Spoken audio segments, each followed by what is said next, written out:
ओम नमो भगवते वासुदेवाय।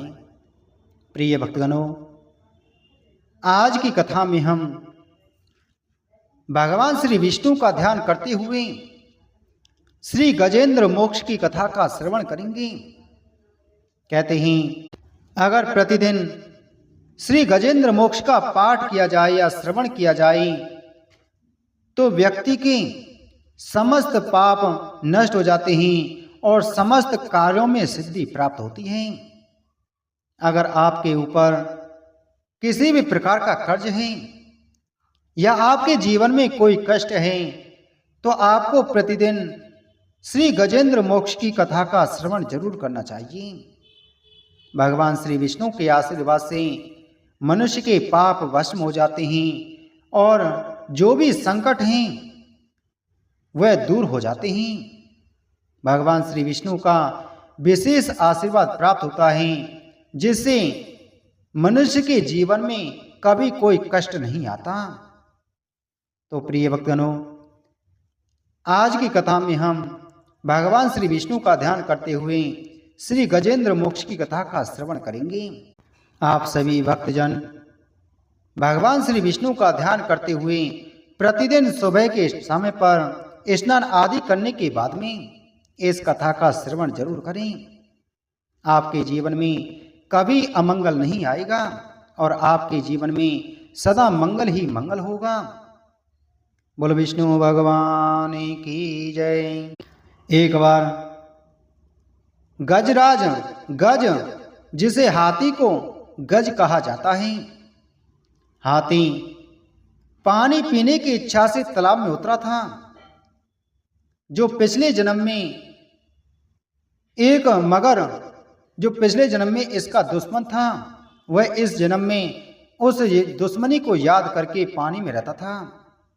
वह सोचता था कि कभी तो गज इस तालाब में उतरेगा और मैं उसको पकड़ लूंगा।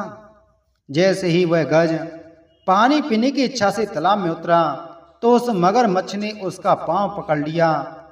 उसको बहुत कष्ट हुआ, उसको पानी से बाहर नहीं जाने दिया। तो उसने भगवान श्री विष्णु की स्तुति की और वही गजेंद्र मोक्ष कहलाया। उसको यह गजेंद्र मोक्ष कंठस्थ याद था क्योंकि उसने पिछले जन्म में भगवान विष्णु की जो स्तुति की थी वही स्तुति उसने इस जन्म में उसी स्तुति से भगवान विष्णु की स्तुति की और भगवान विष्णु ने इस स्तुति को सुनकर गजेंद्र को मुक्त कर दिया। बुद्धि के द्वारा पिछले अध्याय में वर्णित रीति से निश्चय करके तथा मन को हृदय देश में स्थिर करके वह गजराज अपने पूर्व जन्म में सीखकर कंठस्थ किए हुए सर्वश्रेष्ठ एवं बार बार दोहराने योग्य निम्नलिखित स्तोत्र का मन ही मन पाठ करने लगा, जिनके प्रवेश करने पर जिनकी चेतना को पाकर ये जड़ शरीर और मन आदि भी चेतन बन जाते हैं, चेतन की भांति व्यवहार करने लगते हैं।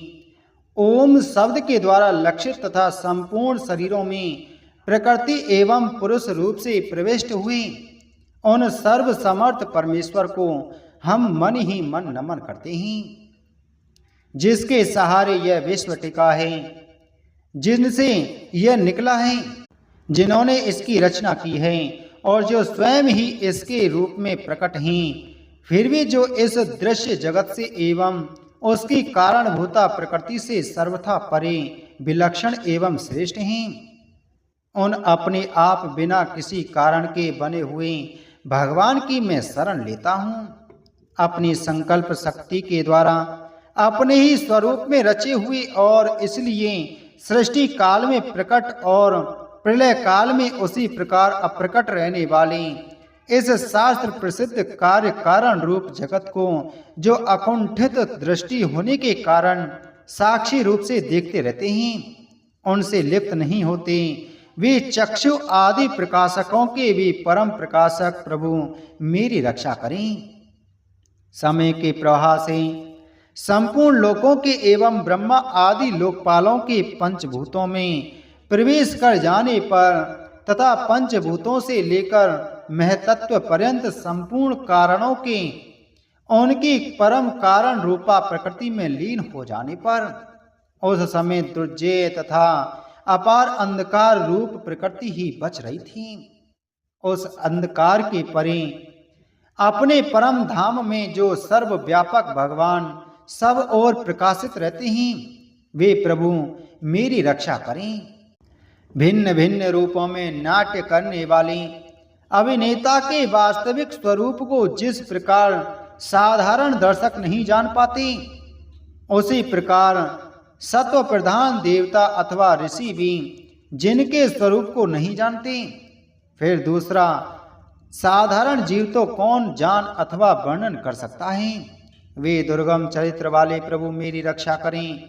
आसक्ति से सर्वथा छूटे हुए संपूर्ण प्राणियों में आत्म बुद्धि रखने वाले सबके अकारण हेतु एवं अतिशय साधु स्वभाव मुनिगण, जिनके परम मंगलमय स्वरूप का साक्षात्कार करने की इच्छा से वन में रहकर अखंड ब्रह्मचर्य आदि अलौकिक व्रतों का पालन करते हैं, वे प्रभु ही मेरी गति हैं।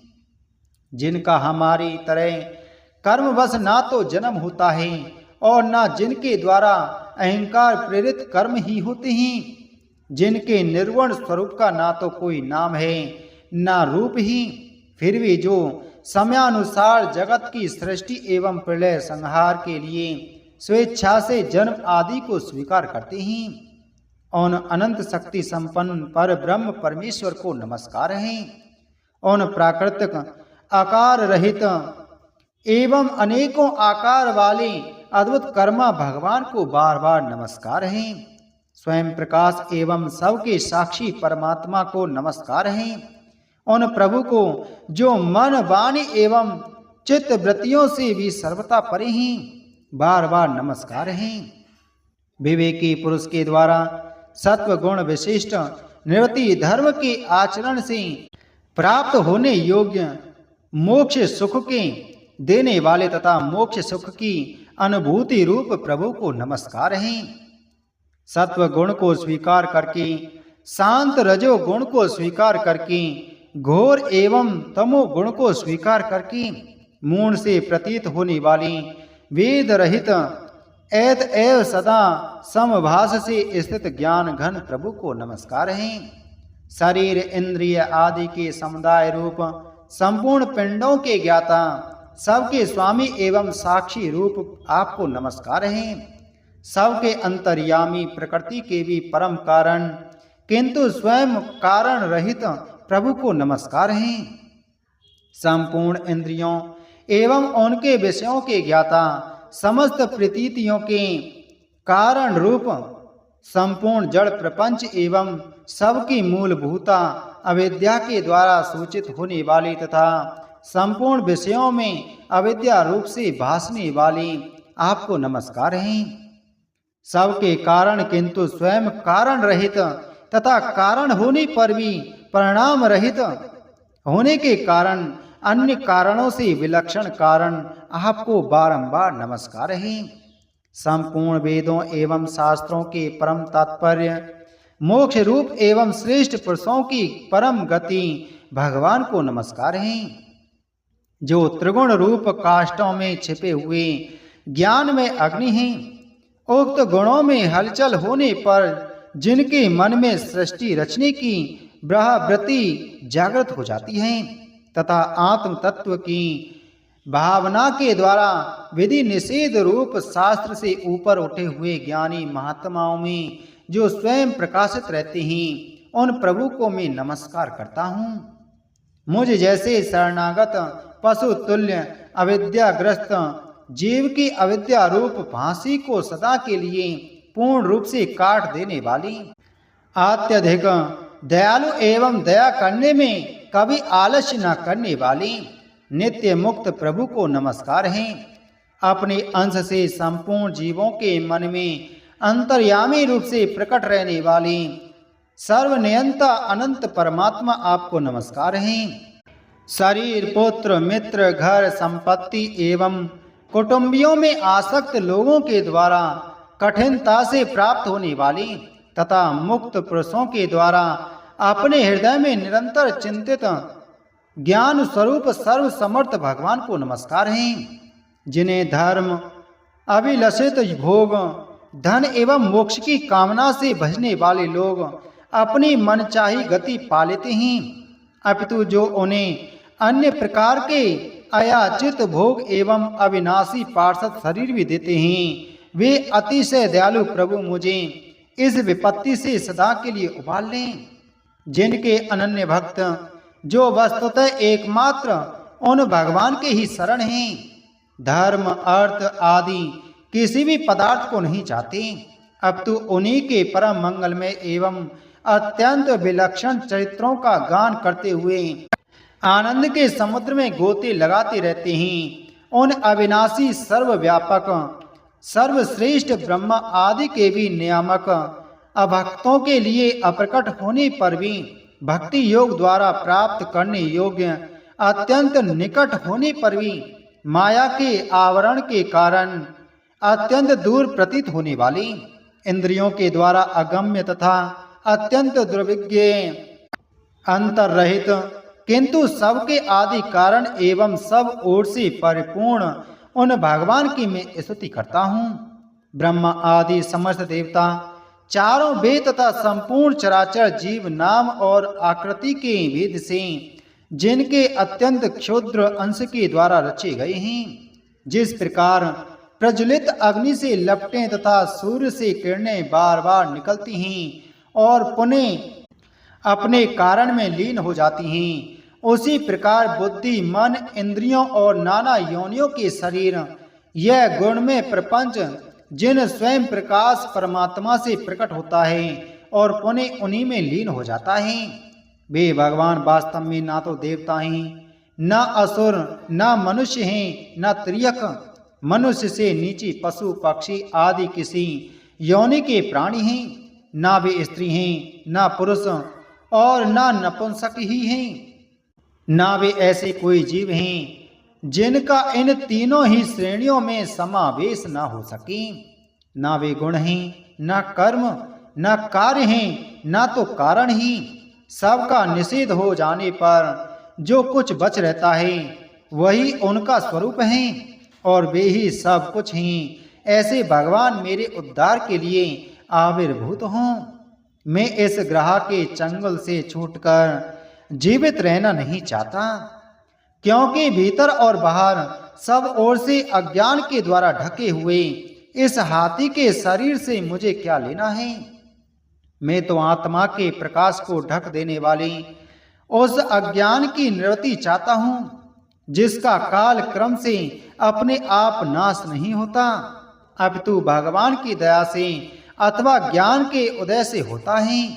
इस प्रकार मोक्ष का अभिलाषी मैं विश्व के रचयिता, स्वयं विश्व के रूप में प्रकट तथा विश्व से सर्वथा परे, विश्व को खिलौना बनाकर खेलने वाली, विश्व में आत्मा रूप से व्याप्त अजन्मा, सर्वव्यापक एवं प्राप्तव्य वस्तुओं में सर्वश्रेष्ठ श्री भगवान को केवल प्रणाम ही करता हूँ। उनकी शरण में हूँ जिन्होंने भगवत भक्ति रूप योग के द्वारा कर्मों को जला डाला है। वे योगी लोग उसी योग के द्वारा शुद्ध किए हुए अपने हृदय में जिन्हें प्रकट हुआ देखते हैं, उन योगेश्वर भगवान को मैं नमस्कार करता हूँ। जिनकी त्रिगुणात्मक सत्व रज तम रूप शक्तियों का राग रूप वेग असह है, जो संपूर्ण इंद्रियों के विषय रूप में प्रतीत हो रहे हैं, तथापि जिनकी इंद्रियां विषयों में ही रची पची रहती हैं, ऐसे लोगों को जिनका मार्ग भी मिलना असंभव है, उन शरणागत रक्षक एवं अपार शक्तिशाली आपको बार बार नमस्कार है। जिनकी अविद्या नामक शक्ति के कार्य रूप अहंकार से ढके हुए अपने स्वरूप को यह जीव जान नहीं पाता, उन अपार महिमा वाले भगवान की मैं शरण आया हूँ। जिन्होंने पूर्वोक्त प्रकार से भगवान के वेद रहित निराकार स्वरूप का वर्णन किया था, उस गजराज के समीप जब ब्रह्मा आदि कोई भी देवता नहीं आए, जो भिन्न भिन्न प्रकार के विशिष्ट विग्रहों को ही अपना स्वरूप मानते हैं, तब साक्षात श्रीहरि, जो सबके आत्मा होने के कारण सर्वदेव स्वरूप हैं, वहां प्रकट हो गई। उपर्युक्त गजराज को इस प्रकार दुखी देखकर तथा उसके द्वारा पड़ी हुई स्थिति को सुनकर सुदर्शन चक्रधारी जगदाधार भगवान इच्छानुरूप वेग वाले गरुण जी की पीठ पर सवार हो स्तवन करते हुए देवताओं के साथ तत्काल उस स्थान पर पहुंच गए जहां वह हाथी था। सरोवर के भीतर महाबली ग्राह के द्वारा पकड़े जाकर दुखी हुए उस हाथी ने आकाश में गरुड़ की पीठ पर चक्र को उठाए हुए भगवान श्रीहरि को देखकर अपनी सूंड को, जिसमें उसने पूजा के लिए कमल का एक फूल ले रखा था, ऊपर उठाया और बड़ी ही कठिनता से सर्वपूज्य भगवान नारायण, आपको प्रणाम है, यह वाक्य कहा। उसे पीड़ित देखकर अजरमा श्रीहरि एकाएक गरुड़ को छोड़कर नीचे झील पर उतर आए। वे दया से प्रेरित हो ग्रह सहित उस गजराज को तत्काल झील से बाहर निकाल लाए और देवताओं के देखते देखते चक्र से उस ग्रह का मुख चीरकर उसके चंगुल से हाथी को उबाल लिया। बोलो विष्णु भगवान की जय।